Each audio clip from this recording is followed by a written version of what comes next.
मजबूत भारत, सशक्त लोकतंत्र और निर्णायक सरकार से भी भारत विरोधी लोगों को हमेशा दिक्कत और तकलीफ रही है। दुर्भाग्य की बात यह है कि इन देश विरोधी गतिविधियों में देश की सबसे पुरानी पार्टी कांग्रेस पार्टी भी अब शामिल हो गई है। जनता द्वारा बार बार नकार दिए जाने के बाद अब राहुल गांधी इस देश विरोधी टूल किट का परमानेंट हिस्सा बन गए हैं। एक ओर आज भारत जहां प्रधानमंत्री मोदी जी के नेतृत्व में दुनिया की 5वीं सबसे बड़ी आर्थिक महाशक्ति बन रही है, वहीं जहां G20 की बैठक आज भारत में हो रही है, वहीं दूसरी ओर राहुल गांधी विदेशी धरती पर देश का अपमान कर रहे हैं, सदन का अपमान कर रहे हैं, देश की पूर्ण बहुमत से चुनी हुई सरकार का अपमान कर रहे हैं और देश के 130 करोड़ जनता का अपमान कर रहे हैं। ये देशद्रोहियों के हाथों को मजबूत करना नहीं है तो और क्या है।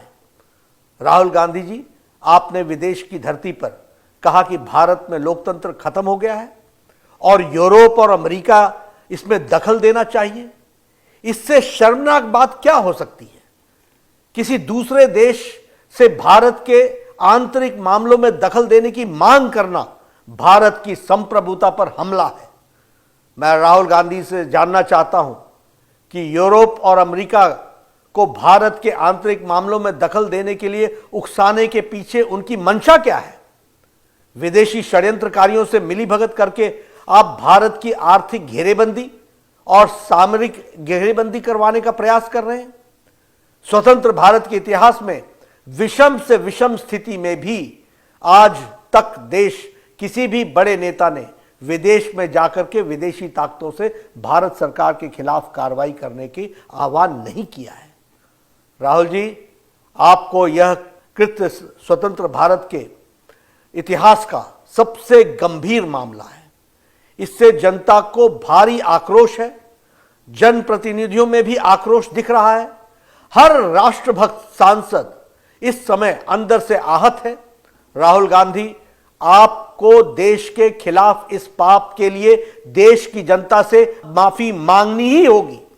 अब स्पष्ट हो गया है कि मणिशंकर अय्यर का प्रधानमंत्री नरेंद्र मोदी जी को हटाने के लिए पाकिस्तान से मदद की गुहार लगाना और सलमान खुर्शीद का मोदी जी को हटाने के लिए विदेशी मदद की मांग करना उनकी व्यक्तिगत सोच नहीं थी, बल्कि यह कांग्रेस की सोची समझी और उनके शीर्ष नेताओं की यह सोच रही है। यह बात उजागर होती है।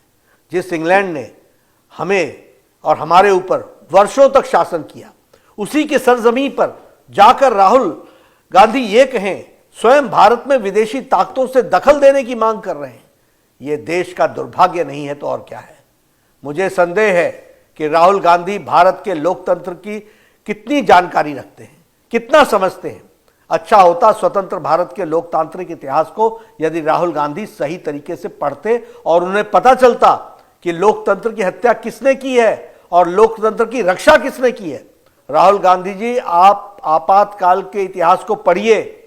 आपकी दादी मां ने, उस समय की भारत की प्रधानमंत्री ने, आपकी कांग्रेस पार्टी की सरकार ने इस देश में 19 महीनों तक आपातकाल लगाकर लगभग 1.5 लाख बेगुनाह लोगों को, राजनीतिक कार्यकर्ताओं को, युवाओं को, वृद्ध को, महिलाओं को, सबको अकारण जेल में डाल दिया था और वह भी Misa, maintenance of internal security act के तहत और डिफेंस ऑफ इंडियन रूल के तहत, DIR के तहत। तब बोलने पर प्रतिबंध था, लिखने पर प्रतिबंध था, मीडिया पर प्रतिबंध था, फिल्मों पर प्रतिबंध था, गायकों पर प्रतिबंध था। न जाने किन गुनाहों के लिए किस किस पर प्रतिबंध लगाए गए थे।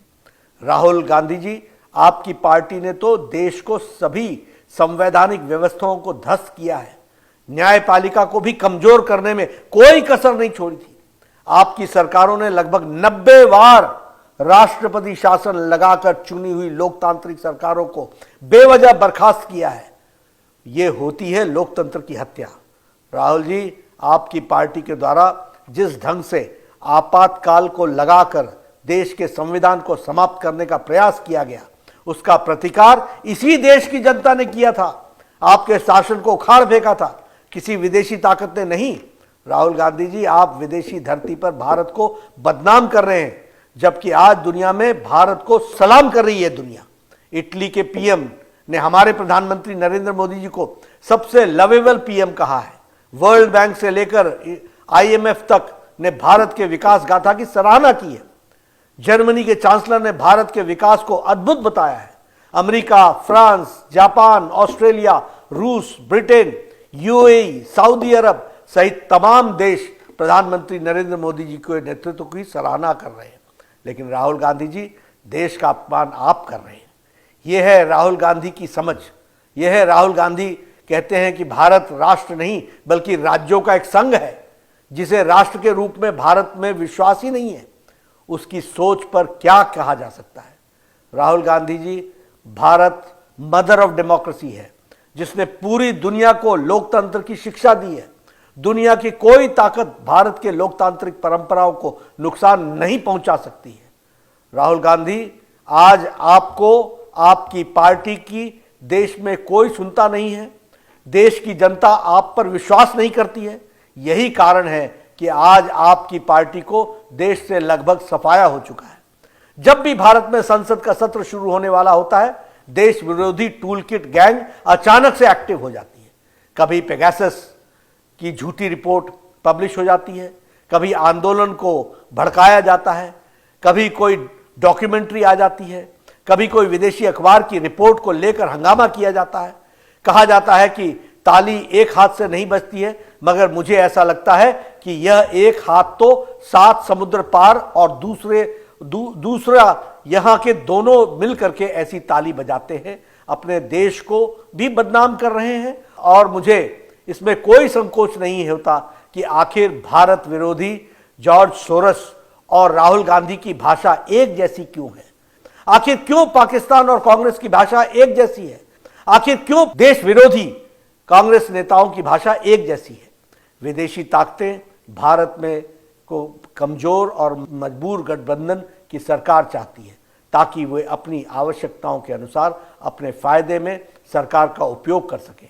भारत को कमजोर और डीप स्टेट का षड्यंत्र है, जिसमें कांग्रेस सहित तथाकथित लेफ्ट लिबरल्स मिले हुए हैं।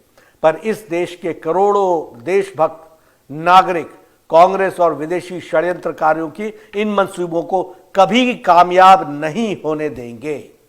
राहुल गांधी, आपको देश के खिलाफ इस पाप के लिए देश की जनता से माफी मांगनी ही होगी।